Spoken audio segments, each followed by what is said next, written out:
Hey everyone, Mr. Happy here, and welcome to Mondays with Mr. Happy, aka Mr. Happy Mondays, a weekly Q&A show where you ask me questions and I answer them. This is going to be as fast a Q&A as I can do. I had raid scheduled for 3 p.m. today on Sunday. After 15 minutes, we found out someone's PC had actually pretty much exploded. And then I proceeded to, instead of stopping stream and recording this, I decided to play Outward with a 4-player co-op mod with a few of my friends. That ran overtime. We're supposed to stop at 7 p.m. We didn't stop till after 8. And it's now 8:17 p.m. in the evening, and I haven't eaten or taken a break pretty much of anything at all. So I just want to get through the Q&A, answer as many questions as I can for you, and then I'm going to eat and go to bed. That's what the plan is looking like for me. Just a quick update, Melee Versus, finished all the recording. Days like today have been my last 3 days. So that's why Melee Versus isn't out yet. It is on the way.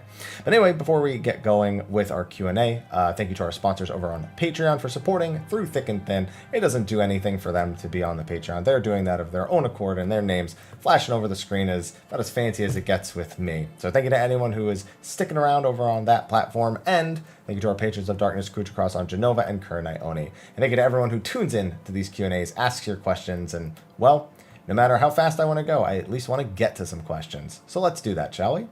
All right, first question, and it was actually asked less than 24 hours ago. Hashtag Mr. Happy Mondays. Hey, Haps. Hi. Since the Yokai Watch collab has reappeared many times, do you think there's a chance that the Garo collab might happen again one day? I'm not interested in PvP, but I regret never finishing it in the 2 or 3 years I had to do it. I don't think it's ever coming back. The Garo collaboration seemed to be a much more... what's the word I'm looking for?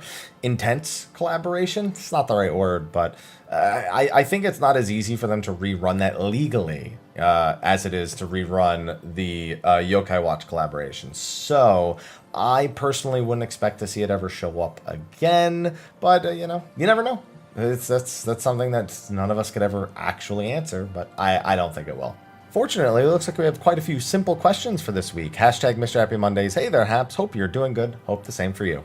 Simple question. Have you had a chance to catch up on AGDQ runs? And if so, which ones did you enjoy? I never really go back and watch AGDQ runs that I miss. Not for lack of caring, but almost every run that I really want to see, I tend to catch it when it goes live. There's definitely some that I missed this time around that I can't remember off the top of my head. But I got to watch Diddy Kong Racing. That's always a top priority for me. Anytime that's on, I want to get that one. Devil May Cry 3 HD was another big one that I wanted to watch. The Virgil, I think it was Virgil Easy %.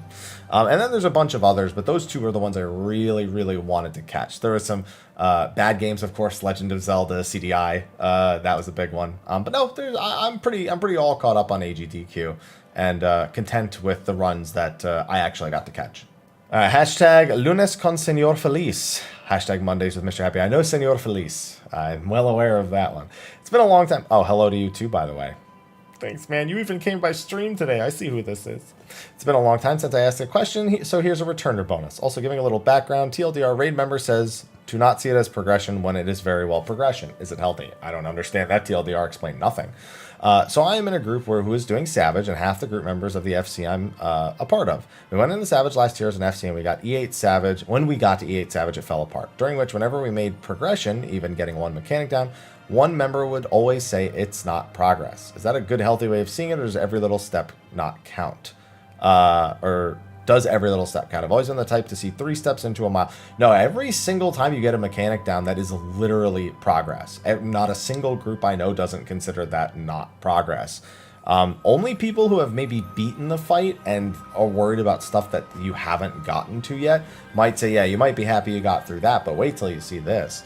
But that's a really, I wouldn't raid with somebody who's like that, who every time you actually make a break and get to the next thing, they're like, that's not progress. I would honestly just not raid with anyone like that, because that's a really terrible attitude to take into what should largely be a positive moment of repeating a mechanic over and over again, failing it over and over again, but that one time you get past it with everyone alive, that's progress. Now, of course, if you were limping past it with 1 or 2 people, yeah, then maybe it's not worth celebrating. It's worth a joke like, hey, we did it, guys, ha ha ha.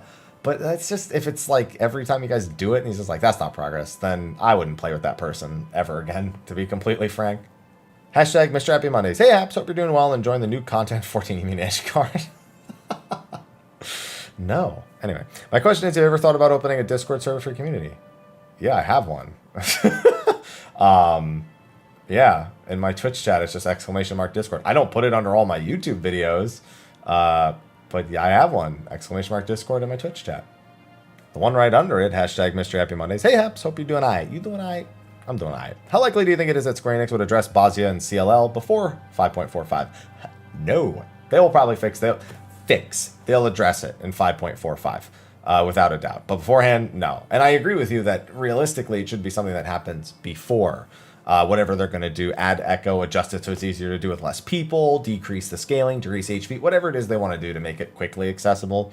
I do encourage anyone who hasn't gotten Castrum Lacus Latori done yet to take a look in the 2 or 3 weeks leading up to the patch, especially once an actual date gets announced for the patch. I'm sure a lot more people will hop in, people who were late to finish it before, people who aren't rank 15, or people just looking to farm fragments ahead of Delubrum Savage. So I do agree they still need to make some adjustments, but in those 2-3 weeks, expect there to be an increased activity. Hashtag Mrhappy Mondays. Good day, Happy. Hope all is well. I hope the same for you. I've been wondering, is there a stated reason why we have direct hit and critical hit as 2 different stats, just as they have a chance to just increase damage? I know it's not likely to change now, just wondering why it was made that way at the start instead of 2 totally different stats effects. Well, they are 2 totally different stats and effects, technically. Direct hit is a linearly scaling stat that doesn't add as much of a critical damage multiplier and can occur alongside a critical hit. Critical hits are more powerful than direct hits, and the critical hit rate stat also increases the amount of critical damage you deal.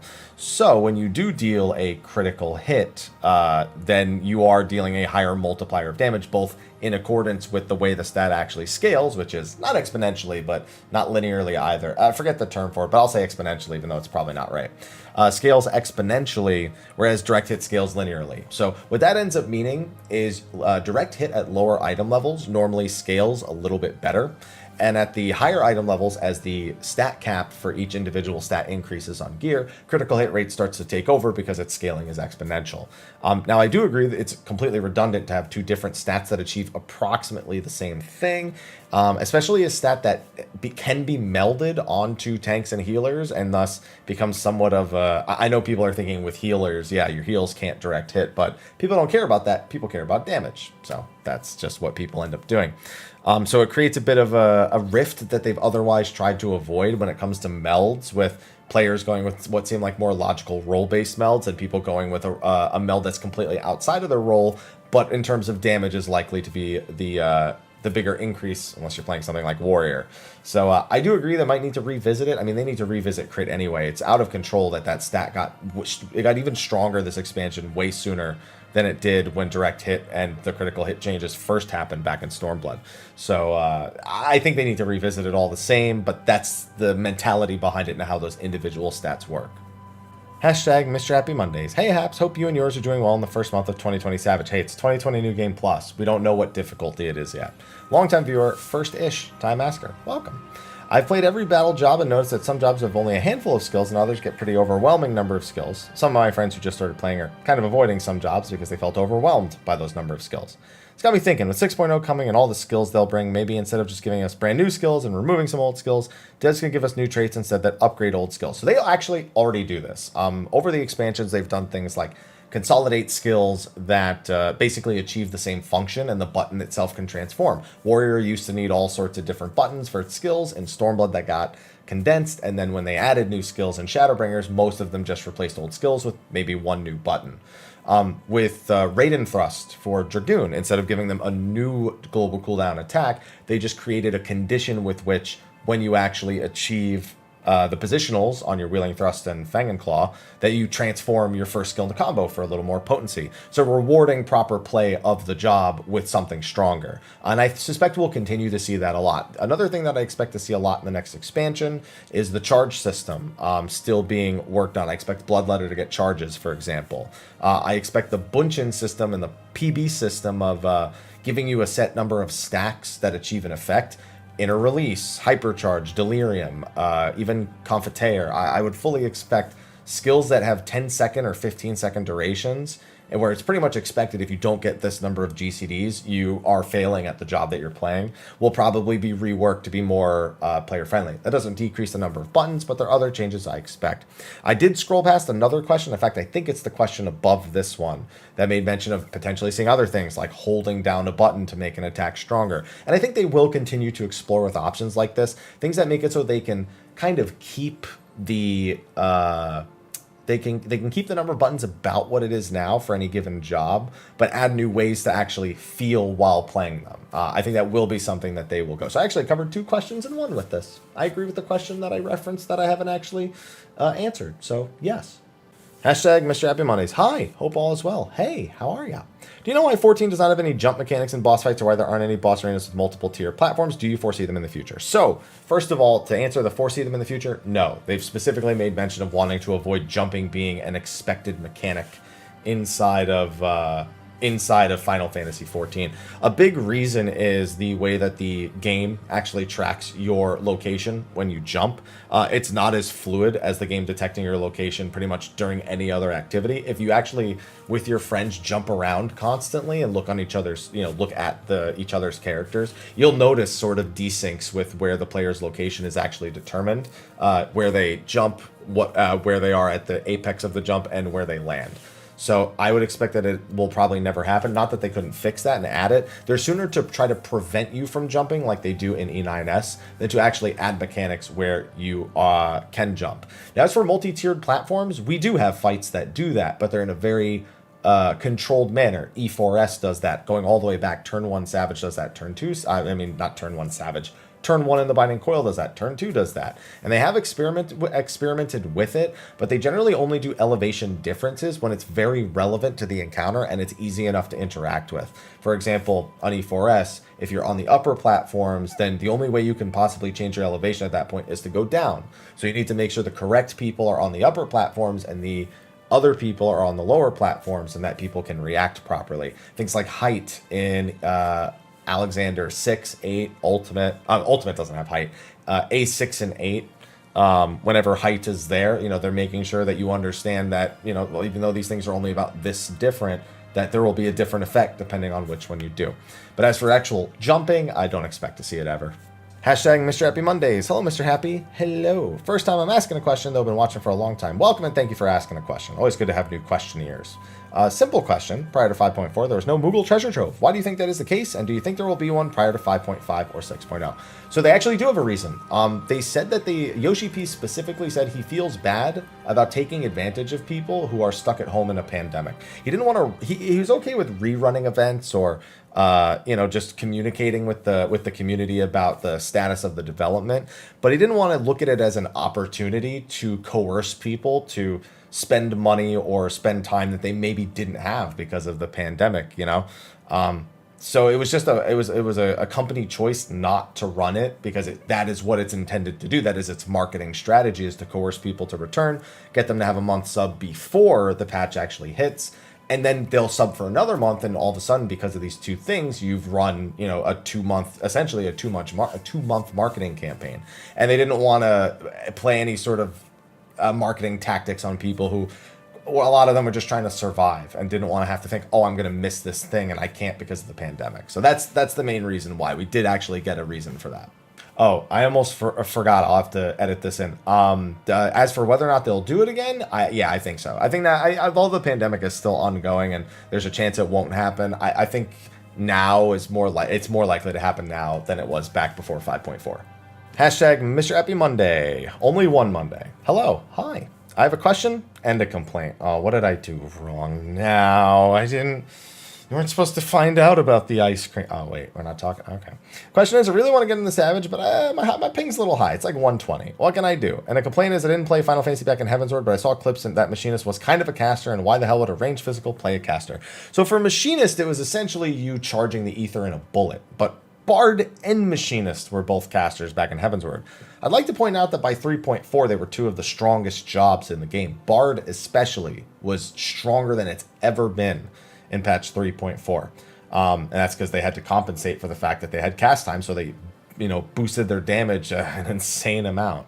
And it was something they were testing out because people had been providing feedback that they really wanted the ranged role to feel more impactful from its DPS. So the way that they did that was they were like, well, the reason their DPS is lower is because their mobility is so high.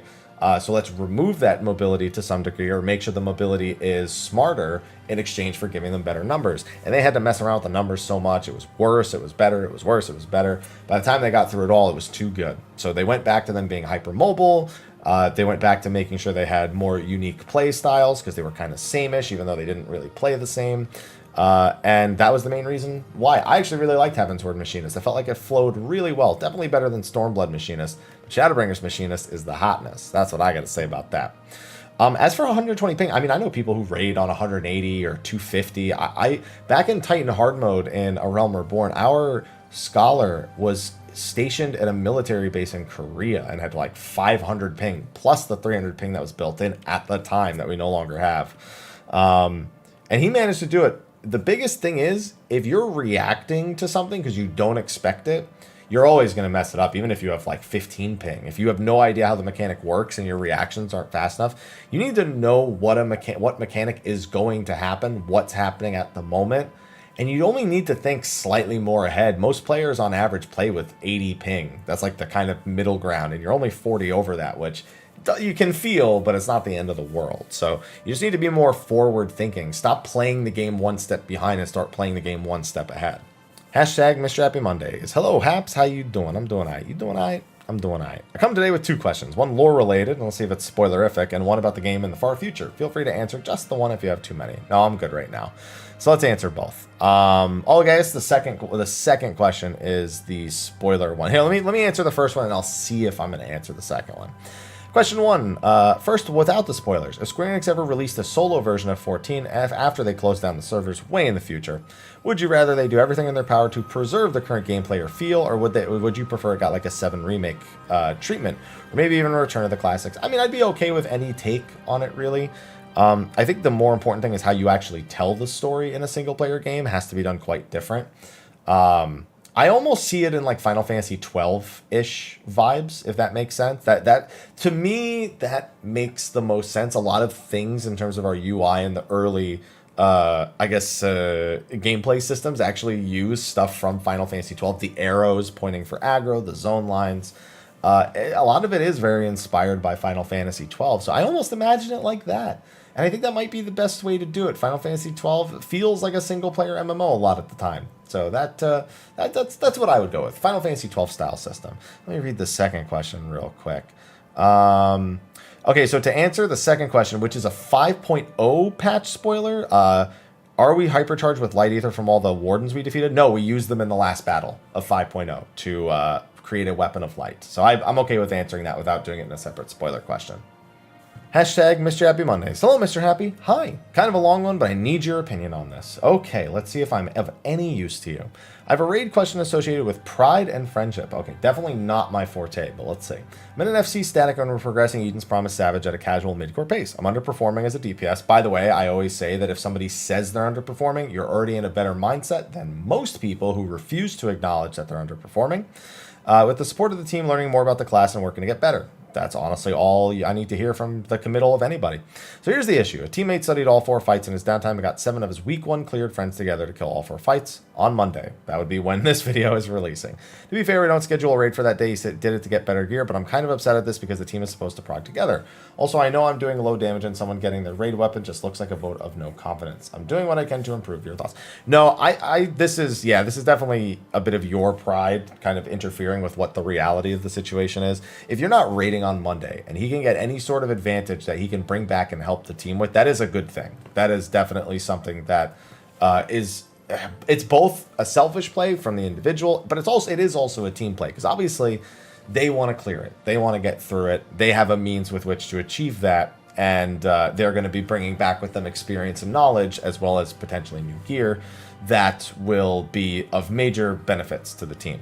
One weapon is also not going to make or break your learning experience, because he's not going to be able to hard carry all of your DPS. The checks in some of the later fights are definitely still too tight for one person getting a weapon to make that much of a difference. It will make a big difference, but it's not going to make a difference that's going to prevent you from taking the time to learn and grow and improve on the job. That'll come pull to pull to pull while people are learning mechanics, while people are getting over their nerves of clearing the fight for the first time, and while you're just focusing on improving your own actual understanding of the job that you've chosen to play. So I wouldn't worry about this at all. This is not that unusual of a thing. It's something that will indeed benefit the team, and it will not take away from your ability, nor is it a vote of no confidence against the team. All right, and the remainder of the questions are going to go into rapid fire, because I had a hard time coming up with much to say about a lot of these. Best and shortest example of Dancer's priority. I mean, this kind of information is available in the Balance Discord, because this is something that I would definitely need to take more time. Maybe if it was a different week and I wasn't already running so far behind, I'd take the time, because that does take a little bit of explaining different situations. So I would highly advise looking up the resources on the Balance Discord. For Dancer, they're very, very useful, and they are in line with my own thoughts anyway, as I've been messing around with that stuff since, since the media tour even. Apparently somebody called out that I had the wrong number for Mondays with Mr. Happy, so I'm gonna fix that right now. What was another one? Let's see. That's not a. Somebody was thanking me for one, and someone commenting on the ultimate question. Somebody asking about why Mary hasn't been on State of the Realm. Nothing bad. Mary's just been taking care of things in his own life, and it's not my business to talk about it. I would recommend following him on social media. He streams on Twitch. And when he feels up to it, he does indeed still release YouTube videos. He just has to feel into the idea and into what he's working on. Do you think we'll get all the information that we get from all three FanFests at the announcement stream? I think so. If not everything, close to everything. One thing we definitely won't see is the full cinematic for the trailer. They normally release it in 2 or 3 pieces. One that's really short, one that's of medium length, and one that has everything spoilerific that they can go nuts with. I think there will probably be some spoilerific stuff in the full cinematic, so until 5.5 comes out, I do not think that will be there. But as for job information, what the raid series is, I think most of that, almost all of that, will probably be in there. What was another one? Are you saying hydrated and well rested? Hydrated, yes, but look at me in terms of well rested. Not so much. Somebody asked, would it be fair to assume in 6.0 they'd increase the size of the glamour dresser? That's always a toss-up. I wouldn't say in 6.0, maybe in one of the 6.x patches, but it's always a toss-up when it comes to the glamour dresser, because they don't do it consistently, so there's no pattern with which to follow. So maybe, but I'm not going to put my vote of confidence into that one. People asking, what do you feel about the importance of weapon damage on new gear? It is massive. However, we actually do see a few pieces in this raid tier are Bis that are not the ultimate raid weapon, despite having the higher weapon damage because of just absolutely piss poor substats. It's very rare, mostly on tank weapons and occasionally healers or casters even, but it takes absolutely horrible substats in order for that to be the case, as you've stated here. But it 100% matters. And I like that weapon damage is kind of that reliable stat where you can look at it and go, okay, if I increase this, my damage will increase most of the time, barring very specific circumstances with the way that the substats work. It encourages people to learn about substats, and it encourages people to improve their item level, which I think is the ultimate thing that people need to have behind them. Ever since the game release, we don't know what any stat does numerically. Yeah, and it absolutely infuriates me. People do go through a bunch of math. If you go to the Balance Discord, people do absolutely go through the effort of running thousands of different tests in order to get a sample size to determine the stat curve and how many stats for each thing. People do that, but I really just wish the game had it, because it's really annoying going through how potency multiplies with your main stat, then with the substat damage. What's the base damage increase? How much crit is giving me more crit damage? It's just all the things like that. I don't think having more individual stats would make that better, but having a stat sheet, as you've suggested here, is something that's been on my wish list for years. And I don't think they'll do it, because they've always said that they don't want to feel like they're dictating to you like what your stats need to be, or making it so it's really easy for people to say you have to have this amount for this and that. But it still happens anyway, so they might as well just give us the information that makes those recommendations more informed, I suppose. So yeah, I really wish we had a proper stat sheet, man. Trust me, I'm in the same boat. Another question about how to fix healing. This kind of tied in with the charge system from earlier, them giving more ways to interact with skills. I agreed with it, so I guess I can just go past that one. What do you think about people being able to buy monthly subscriptions with Gil? No. I know I don't like it in WoW. I don't like buying subscription with gold. I know that somebody has to buy it. Somebody has to pay for the time. But I don't like that it's essentially RMT that is just being done officially through the game. Because that's what it is. People will do that in order to... Well, it's sort of RMT. People are spending money to earn Gil, but then if I'm not mistaken, don't those bleed out in World of Warcraft? Don't people do third-party markets for those in some way, shape, or form? I remember hearing something, but that might have got squashed, so that might not actually be the case anymore. But yeah, I'm not a huge fan of it ever, especially because Gil is so inflated in this game. It would have to be a number like, I'm not gonna lie, it need to be like 100 mil for a month. Like, it'd need to be something like that. And that's so much that people who don't have a lot of Gil are going to complain, and people who do have a lot of Gil are going to be like, great, I just bought a year, and I still have 2 billion Gil left.